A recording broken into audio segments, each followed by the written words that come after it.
Hello, and welcome back to the Vibrant Health Show. I'm Dr. Shannyn Pearce, and today we're going to be covering what's a normal cycle. And this is something I feel like it is heartbreaking that most of us women are never taught this. We're certainly not taught it at a young age. Most women, even in our 30s, 40s, and 50s, have no idea what a normal cycle is. So let's really break it down today. Let's talk all about what is a normal cycle. How do you know if yours is normal, and what are signs that maybe it's not, and what could that mean, and what things can you do to support yourself?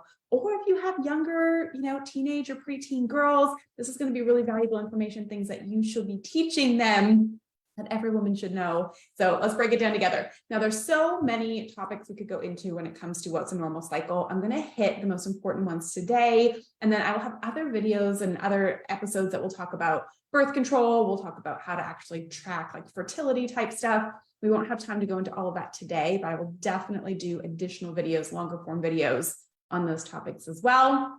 But let's get to chatting about our cycles. So what's normal? We've always been told 28-day cycle, right? We hear that, we see it, everyone expects that that's normal, and that's what our cycle should be. When in fact, not every woman is going to have a 28-day cycle. And that's okay, right? There are some things that are not normal, but having some variation in that is okay. So depending on where you look, different, places that have like the National Health Institute versus PubMed versus all these different things, you'll find different numbers ranging anywhere from 21 days to 45 days. Now, both of those are a little bit extreme. So I believe it's like 25 days, 23 days to somewhere around 32, 35 days, a range in there, as long as it's consistent. And as we go through that, you're getting a healthy period, the way we're going to talk about it, that you are in fact ovulating. As long as those things are happening, your actual cycle window might be a little bit different. So do not freak out if you are not the classic 28-day cycle person. As long as you're in that range, let's call it 25 to 32 days, give a little wiggle room on either side, you're fine, right? You're normal, which is one of the things I feel like we've been taught. Some things that are very normal aren't. And then some things that are really not okay, we've been told, oh, that's normal. You're going to feel like that during your period. And that's actually not true. Those are signs that we might have some major imbalances. So let's go through what that looks like today. So we want to have a good regular length cycle. It should be about the same every month, right? You shouldn't be fluctuating from 23 days to 35 days. If you're a 25-day kind of lady, it should be pretty consistent every single month. The amount of blood you should have, I think this is really interesting as well. Most of us don't know what's a normal amount of blood, what constitutes a heavy cycle versus a normal cycle. So the kind of parameter that we're looking at, the parameters we're going to follow, is you don't want to be having more than about 80 milliliters of blood loss in a cycle. So what that equates to is a regular size tampon, not a super tampon, but a regular tampon, typically holds about 5 milliliters of fluid. So you shouldn't have to change your tampon more than about 16 times in your cycle length. So if you're going through tampons at a rapid rate, if you're going through way more than that, if you require super tampon the whole time or larger pads, I'm just referencing if you're a tampon user, just because it's easy to see the amount of fluid that takes. If you're using a cup, just on your next cycle, be conscious of that. Start looking at how many times do I have to change it? How many milliliters would this equate to? And trying not to get over that 80 milliliters of fluid loss is the goal in somewhere between 3 to 8 days. So the cycle length varies for every woman as well. 3 to 8 days, 5 to 7 is really ideal, but some women tend to have a little bit shorter cycles. We don't want really short and really light cycles. Sometimes I'll have ladies be like, oh, my cycle's amazing. It only lasts like a day or two. I only get a little bit of bleeding. It's great. No, it's not. Like, that's not healthy. That's not what we should be having. So really that 5 to 7 days is pretty standard, maybe a day shorter on one side or a day longer on the other, but you certainly don't want to be going 3 days or less. And you definitely don't want to be going over 10 days. Those are abnormal cycles with likely a hormone imbalance at the root. And we'll talk more about that. So we really want to have a consistent cycle that you get about the same time every month. We're not losing more than about 80 milliliters of blood. And we want to make sure that we are having a cycle that's somewhere in that 5 to 7 day range. We also don't want things that sometimes I feel like we're told is normal. Oh, well, I get some, pre-period spotting for a day or two. we really shouldn't get much pre-period spotting, maybe for a few hours or half a day the day before, some of the darker brown blood that's left over from the cycle before. But if you're having, some women are having 2 or 3 days of spotting leading up to their cycle, that's also not what we want. Your cycle should really start pretty consistently, have a flow of blood the whole way through, and then end without a lot of prolonged spotting either. So we don't want spotting too much in the beginning. We don't want the cycle to start and stop. If you bleed for a few days and then it stops, then you bleed for a few more days, that's also potentially a sign that something's going on. And you definitely don't want it to trickle like multiple days of spotting at the end of your cycle either. It should start, you should have a good healthy bleed, and then it should stop and go about the rest of your cycle. So those are just kind of the generals of what your actual cycle should look like. Let's go through and talk about the actual phases of your full cycle, because this is something that most women don't understand well because we're not taught well. So let's break it down. So we have 4 distinct phases of a female cycle. We have our actual cycle, which is menstruation, which technically the very first day of your bright red bleed is day 1 of your cycle. So that starts your clock where you're counting, that's day 1. Your cycle lasts that kind of 5 to 7 days, which is part of what's called your follicular phase. Your follicular phase is what's mostly kind of generated by estrogen. It's more the time of our phase of our cycle that we're building our follicles, that we're really growing back different things, and we're having the estrogen surge. The follicular phase leads into ovulation. Now let's talk about ovulation. Not everyone ovulates at the same time. I found this out for my own self. I'm a late ovulator. So when people are saying, oh, you should ovulate, test between, days 10 and 14, you should see ovulation. For some of you, that's just not the time that your body ovulates. I much more consistently ovulate somewhere around day 18 and 20 of my cycle. Consistently. Found that out when we were trying to get pregnant. Didn't know that about myself, right? Until I started investigating these things. But I always thought that maybe it was abnormal or I was missing my window of ovulation time. So what I encourage you to do, if you've never done it before, if you're a cycling female, this next month, check your ovulation. It is really important for you to know when your specific ovulation mark is. One, especially if you're trying to do any type of natural family planning, knowing when that is, but also to see if you have a healthy length of a cycle. Because once we ovulate, right, so we go through our cycle, which is the follicular phase, we have ovulation, and then we move into the luteal phase. One of the most important things to know the health of your hormones is having a healthy, long enough luteal phase, which is the time between ovulation and the start of your cycle. But if you don't know when you ovulate, you don't know if you have a healthy, well-balanced luteal phase. So I believe every woman needs to know when she ovulates in her cycle, which is going to require you starting to test, usually on about day 10. And you'll have to test through to almost day 20 until you get a positive for some of you. So when you start testing, keep testing every day until you get a positive ovulation. And then from that positive ovulation day, you want to count out to the start of your cycle. And that's your luteal phase, right? You following me on this? So once you get a positive ovulation, that's going to be starting about the day after, we're going to start counting out our luteal phase. For your luteal phase, the day between ovulation until the end of your cycle, you want that to be at least 10 days. That's really important. If we have enough progesterone, a good balance between progesterone and estrogen, we're going to have at least a 10-day luteal phase. In fact, most women, it ends up being more like 15, 16, 17 days. That's a really good, strong luteal phase. So let's say perhaps you're the lady who has a shorter cycle. You're a 25, 26-day cycle, but you ovulate on day 10. You're still having that healthy luteal cycle. Your cycle is perfectly normal for your body versus somebody who has a 25-day cycle and only gets a positive ovulation on day 20. Then we're thinking, okay, we have a problem. Something's going on here. The other thing you might find out about yourself is, do you in fact ovulate? So many women don't know. Now there's lots of methods. I won't have time today to go into all of them, but you need to know if you ovulate, and there's lots of ways you can do it. There's tracking methods, but you can also just go get ovulation strips.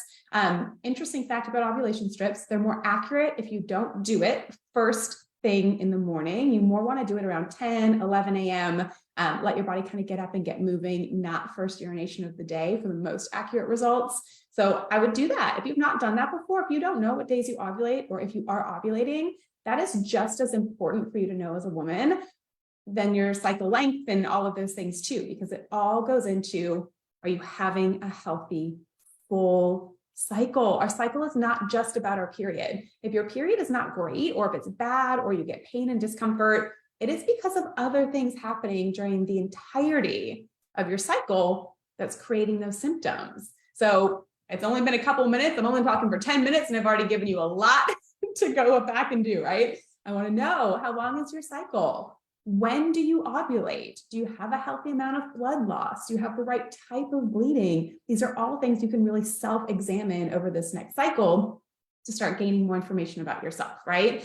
You might have heard they're calling a female cycle, it's like our fifth vital sign. It's one of the things you can learn so much about your body if you understand how to track it and what these changes mean, and you can really make some beautiful tweaks to be healthier and have better hormone balance. So if you haven't done those things yet, if you don't know your cycle, if you're not tracking it, you don't know your ovulation, you're not watching the type, consistency, color, and amount of blood flow, I highly encourage you to do that over this next cycle. Let's talk about color and consistency a little bit as well. You really want a bright red, like vibrant red color for that blood. Sometimes the first half a day or so might be a little bit more brown as you're getting rid of some of the uterine lining that was left over from last cycle. So maybe a little bit of brownness in the very beginning, but really most of your cycle should be a bright red, kind of cranberry red color of blood. We don't want it to stay dark. It's not abnormal to have a little bit of clotting because we are shedding not only blood, but also uterine lining. But you certainly don't want big clots. We'll talk in just a second about what could cause that as well. So you do want it to be mostly smooth blood, bright red, not big chunks, not really dark. And you also don't want it too light. It shouldn't just be a light twinged pink. It really should be healthy, vibrant blood color. So making sure that's happening and that the consistency looks normal as well. So those are things that you can look out for as you go. Let's dive into, I'm going to pull up my comments here. If you are watching the replay, go ahead and ask questions. I will come back and absolutely answer any of those for you as well. And then I'll answer anything live that we have going on right now too. Hello, everybody. Hello. Okay. Oh, cycles change. Absolutely have to have a baby. So talk a little bit about that. But postpartum stuff is going to be an entirely different video that I will do for you guys, definitely. Okay, PMS. This, my friends, has been poorly addressed so many times.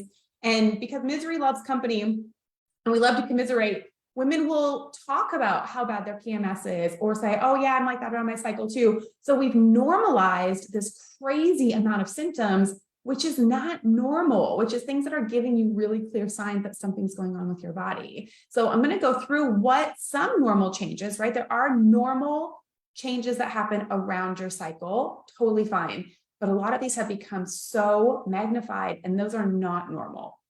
So things that are normal, your body is going through a major shift. When we get to the end of our luteal phase, our progesterone is dropping, we're changing into our estrogen dominant phase, we're shedding uterine lining. That's a lot of stuff going on.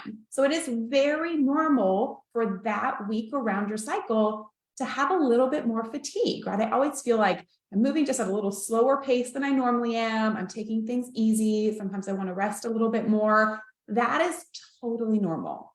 Being completely zapped and wiped out is not normal. If you have to change activities, if you have to not do things, if you have a kid missing school, if you have to call off work, if you can't continue to do your normal daily activities, that is not normal. That is a sign that there is most definitely a hormone imbalance. So some slight fatigue, yes, I want this to be a time of rest for you, right? In other cultures, when a woman is menstruating, they have her go off. She doesn't have to do a whole lot of stuff. She wants to rest. She wants to nurture her body, eat good foods, take care of yourself better in that phase. That's what it's designed for. That's perfect, but you shouldn't be completely zapped that you can't go about your day. Okay, so that's not normal. And I hear so many women say like, oh yeah, that's totally me for a couple of days, right around my period, every time. And we've just assumed that that's okay, right? Because so many people have it, but it's definitely not. Mood changes. Oh my gosh. One of the probably biggest things women come to me for in their cycling years is mood, depression, anxiety around their cycle, feeling like throughout the month, their mood just changes so dramatically. That is not okay. Now, there are some heightened emotions. around your cycle, right? So it is okay if you're feeling a little bit more emotional. Silly things, like I find myself kind of like tearing up at a commercial that I wouldn't normally, be tearing up about. You're feeling a little bit more kind of like wanting some connection a little bit, right? Like just more emotional around that time. That's normal. Complete swings in your personality, not normal. And I have been there. Before my cycles were regulated, I would feel like a completely different person. In fact, I had a lady explain to me once, she's like, the week around my cycle, she's like, I'm ready to leave my husband. I'm moving out. I'm locking the doors behind me. I'm not taking my kids with me. I don't like anybody. And she's like, and then I wake up on like day 6 or 7 of my cycle and I love everybody again. And I think they're the greatest people ever. She's like, there's literally a week of my life that everything I like and everyone I love, I could just completely leave and not even think about it. That, like, we laugh about it, but that's not okay. You are losing an entire week of your life every month feeling like that. No way. There is a reason for that. So really dramatic mood changes, not okay. Definitely a sign of a hormone imbalance. And we'll talk about that in just a second. How about cramping, painful periods? Having some sensations in your abdomen is very normal. Some women can tell what's either ovulating on when they ovulate. Some people can tell, a day or two before their cycle starts, maybe you're having some twinges, a little bit of uterine contraction. That's normal. Sensation that might be a little bit less than comfortable, but not pain. You shouldn't be having debilitating cramps. You shouldn't be having debilitating low back pain. If this is coming with pain that requires painkillers, or for some women, when it's really bad, painkillers don't even touch it. You could be eating Tylenol, Midol, all of these things, and still feel like you're getting pain and discomfort at a pretty high level. That is not normal. Truly cramping, the actual feeling of cramping, should not be happening. Twinges, sensation, slight discomfort, sure. Actual cramping and pain, that's a big sign that something else is going on. And we'll talk about what those could be in just a second, as well as clotting, right? We talked about that a little bit, but clotting is not a normal part. Some tissue that you see in the blood, yes. Some things that are a little bit like chunkier in the blood, sure. Actual clotting, painful clotting, definitely not. Okay, tell me in the comments. Anyone feeling any of those things I just mentioned? Hello, everybody saying hi. Thanks for jumping on. Do you get any of those symptoms? Are there things that you've been having in your cycles for most of your life that you assumed were normal and they're not? Here are the main things that can happen or that can create those symptoms inside a cycle. So first of all, if you are dealing with any type of abnormal cycle, painful cycles, infertility, any of those things, if you have not done a full hormone and adrenal mapping, my favorite way to do that is called the Dutch test. If you have not done hormone testing, if you will just put in the comments, whether you're on live or watching the replay, I want my hormones tested, a member of my team will reach out and we'll get the right testing in your hands. Every single woman needs to test her hormones, and every single woman needs to know if she's ovulating, right? Like those are two very important pieces of your puzzle. But if you have not tested your hormones yet, that is always step one. You've got to know what those look like, because those imbalances are what's creating your symptoms and your abnormal cycles. So I want my hormones tested in the comments, and we will reach out and make sure we coordinate that for you. But here's the most common things that I see. There are two main hormone imbalances that contribute to abnormal cycles. The first one is a progesterone deficiency. This is really common because progesterone is directly linked with our stress hormones, our adrenal glands, our busyness. Most of us, especially if you have kids, spouses, businesses, whatever it is you're doing in the world that's keeping you busy, we're so busy that the main hormone for women that get depleted is actually progesterone. But progesterone is what helps that last part of your cycle, your luteal phase, and ovulation, be really, really healthy. A healthy amount of progesterone will have a healthy luteal phase. When that's low, things that you typically see are either short cycles, not ovulating. Progesterone deficiency is one of the main causes of infertility and early miscarriage, but it can also cause some of the abnormal spotting, but it can also create the feelings of estrogen dominance. Here's what's really important, because maybe you had a blood test of your hormones, like, oh, you're not estrogen dominant, but you're progesterone deficient. Well, women, all women, every woman feels for best when our hormones need to be balanced in relation to each other, okay? So if you have deficient progesterone, if you have very little progesterone, but you have normal estrogen, guess what your body's feeling? It's feeling, hey, I have way more estrogen than I do progesterone. Your estrogen number might be normal, but in your brain, to your body, you are estrogen dominant because you have far more of that than you do progesterone, and you're progesterone deficient. So even if a lab has told you your estrogen's normal, you might still have some of the symptoms I'm about to go over that sound like estrogen dominance, because to your body, you are, right? You are dominant in estrogen. So progesterone deficiency is really common. Typically will mess up that luteal phase, shorten your cycles, spotting, lack of ovulation. Those are things really consistent with progesterone deficiency.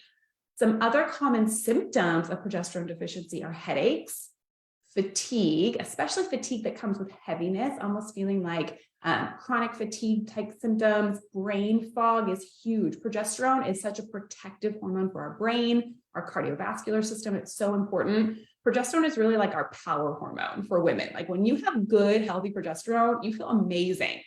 When you have deficient progesterone, you feel like crap, like you're missing all the wonderful things progesterone does.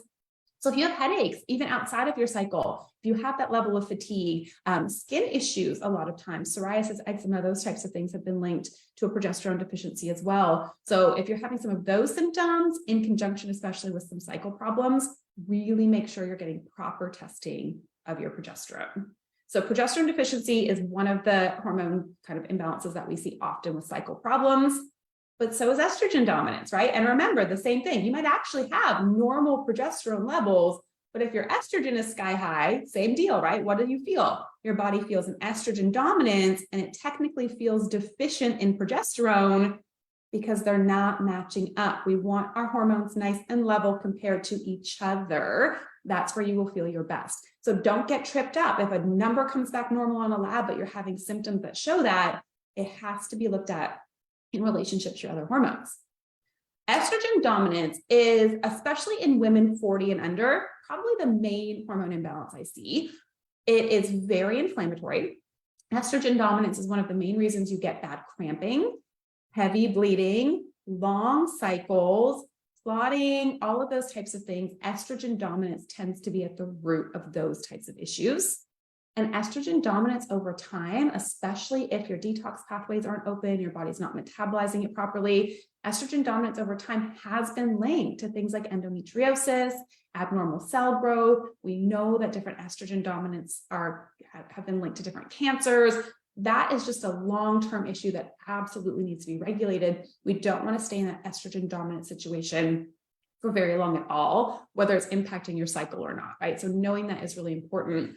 But that estrogen dominance, if you already have too much estrogen consistently through your cycle, when your body goes to upregulate estrogen again and make more in that phase of your cycle, your body freaks out. It's like, I don't want any more. I already have way too much of this. Why are you trying to make more? And it really makes that week around your cycle feel terrible. The mood swings, the cramping, the heavy periods, the clotting, those are big signs of having way too much estrogen.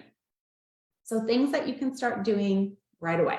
Number one, if you haven't tested your hormones, just put, I want my hormones tested in the comments. You need to know what yours look like so you know how to properly support it. But the tips I'm going to give you are just healthy lifestyle tips that you can do, especially if you're a cycling female, things to focus on in those two different phases of your cycle. So there'll be different nutritional and lifestyle support that you'll want to do in that luteal phase versus that follicular phase. And that's what we're going to go over right now. So let's start first with your follicular phase and during your cycle. The most important thing we want to support in our cycle, number one, the body's proper metabolism of estrogen. We are going into our estrogen dominant phase of our cycle. We want to support that. So there are some very specific nutrients and pathways that help with that. One of those pathways is called your methylation pathways. You guys might have heard me talk about this before, but methylation when it comes to estrogen and proper hormone balance is so important. So we want to make sure we're getting foods and we're getting things that have lots of good methyl groups in them, which helps us healthily metabolize our estrogen. So nutritionally around your cycle, things that you'll want to add, Leafy greens are chock full of good methyl groups, plus your B vitamins and your iron and all the things that you really want to support during that cycle phase as well. Organ meats. Now, I know not everybody loves to eat organ meat, so I'll show you in just a second an alternative that you can do. But organ meats are a whole food source of all of the nutrients that help support your cycle. It has the methylated B vitamins. It has the iron and the ferritin. It has the minerals and all of the things that your body requires during that phase to keep you replenished and also to avoid any anemia issues, right? A lot of women who have cycle problems also tend to have anemia, B12 deficiency, ferritin deficiencies because of their heavier cycles. So just make sure that we're supporting those different things. So organ meats are great for that. Avocados are a beautiful food to add during your cycle. They have lots of different properties that help support. And then anything that's rich in omega-3, so your good, healthy nuts and seeds, getting it from healthy sources of fish, make sure that it's wild-caught fish and healthy sources, but really adding your leafy greens, your organ meats, your avocados, and really omega-3 rich foods is going to help reduce the inflammation, support that time of your cycle. Beautiful things to add. So kind of put that into your meal planning, right? It's around my week of my cycle. I want to make sure I'm doing more of those. If you are somebody who doesn't love organ meat, the 2 supplements I recommend adding, especially if you have symptoms around your cycle. Number 1 is a good glandular support. So glandular just means a mix of good, healthy organ meats, right? They're usually, I always recommend they need to be grass-fed. They need to be from New Zealand. Those are the healthiest ones to get, but they are full of all of the nutrients and minerals you need to support your cycle. So you don't have to take 5 different supplements. Really having just that one alone is going to cover most of what your body needs around your cycle.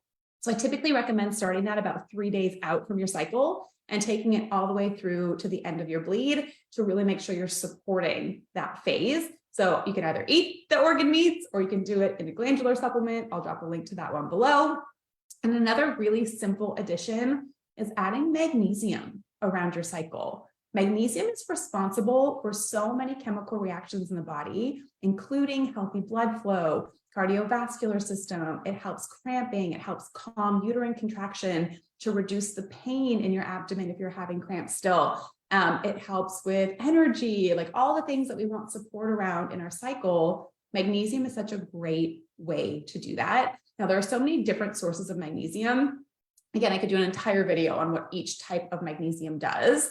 Around your cycle, the 2 I really like to add, the first one is magnesium glycinate. It's the best one for a magnesium deficiency and kind of total body results.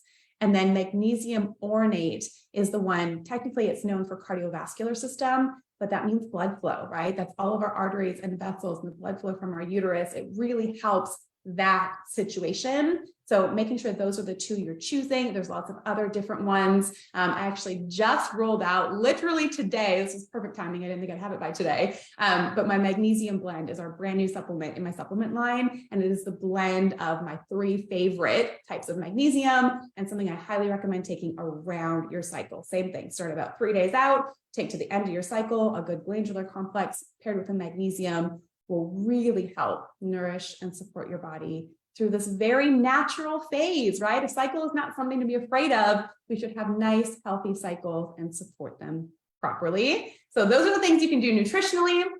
Those are things you can do with supplements. And you also want to downregulate your activity level during your cycle. I hear ladies say, oh, my cycle's fine. I can work out hard during it. I keep going to the gym. You shouldn't, right? Even if your cycle is good, you shouldn't. This is a time that you really want to allow your body to rest and heal, shed the uterine lining and cycle through what it needs to do. So light exercise, walking, Pilates, stretching, but we don't want to be hitting it hard the week around our cycle. Allow your body to do its job, which I know is hard for a lot of people, but it will serve you well if you give your body a little extra time to rest around your cycle. So that's that first kind of part, your follicular, your cycle phase. The luteal phase is more dominated by progesterone. And progesterone is directly influenced by stress.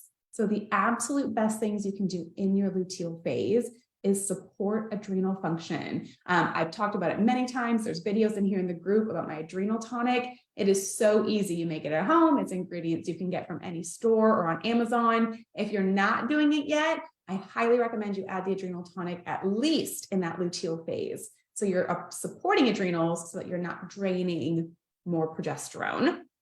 Adding really nutrient-dense foods that help with progesterone support. Yams and sweet potatoes are actually wonderful progesterone support foods. So when you're meal planning, right, you're doing lots of leafy greens and things in the early phases, and then you want to do lots of yams and sweet potatoes and things that have progesterone support in your luteal phase. Also different nuts and seeds, things like walnuts and Brazil nuts that help thyroid function, which also support progesterone, will be beautiful in that luteal phase. So making sure around right after ovulation, leading up to your cycle, you're getting lots of different varieties of nuts and seeds. You're having the yams and the sweet potatoes, but that you're really supporting your adrenal functions. The adrenal tonic is a great way. Also doing, if you do a smoothie, adding a maca powder. Maca is a great, gentle hormone support. It's not too forceful, but it's enough to just give your body a nice nourishing support for your hormones. So adding some maca to your smoothies in that luteal phase would be a beautiful switch for you. And then the 2 supplements I recommend adding in that luteal phase. One is my probably most favorite supplement, ashwagandha, which is an adaptogen for your adrenal glands. I have my version of that called Powerful, but we want to support stress. If you support your stress better, you'll have healthier progesterone. That is the bottom line. So supporting that stress response with an adaptogen like ashwagandha. And then another supplement is called inositol. Inositol is so good at helping you regulate your blood sugars, which most women have a harder time doing in their luteal phase. Just physiologically, the changes that are happening, it's tougher for us to regulate our carbs and our blood sugars in the luteal phase, which tends to drain progesterone. So by adding something like inositol, having that ashwagandha, and then really having good nutrient-dense foods, you can minimize the stress that's happening on that body. Inositol can come in all kinds of different forms. I do have inositol. It's in my supplement called Joyful. So for me, I take Powerful and Joyful almost every day because they're stress support, but bare minimums. I take them during my luteal phase to make sure I'm supporting my blood sugar regulation, the stress on my adrenal glands, and not draining my progesterone. So big things for that one. We can do making sure I didn't miss any foods on that one. Maca, yams and sweet potatoes. You want to really get good varieties of nuts and seeds, but main focus for you in that luteal phase, which is from ovulation to start of your cycle, keep the stress of your adrenals low and make sure you're really supporting that function. It will help your progesterone. I know that was a lot of information. I hope you absorbed all of that. This might be a rewatch for you. Come back and take notes. The things I want you to take away from today. 1, if you haven't had your hormones tested, test your hormones.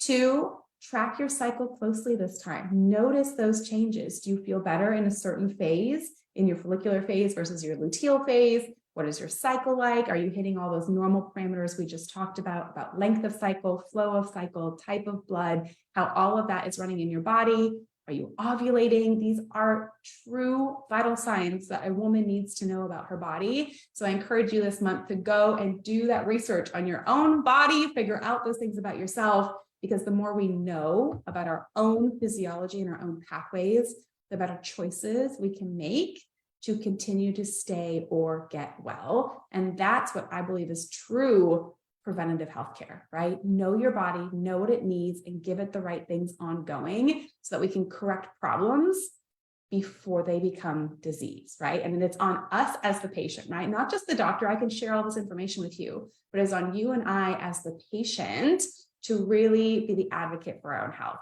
Watch your body, learn your cycles, know when things are not normal, and then find answers and make changes, right? So I gave you lots of easy changes you can start making right away. Go ahead and implement those. And if you want testing of your hormones, just drop "I want testing" in the comments, and I'll make sure we get you the right testing in your hands.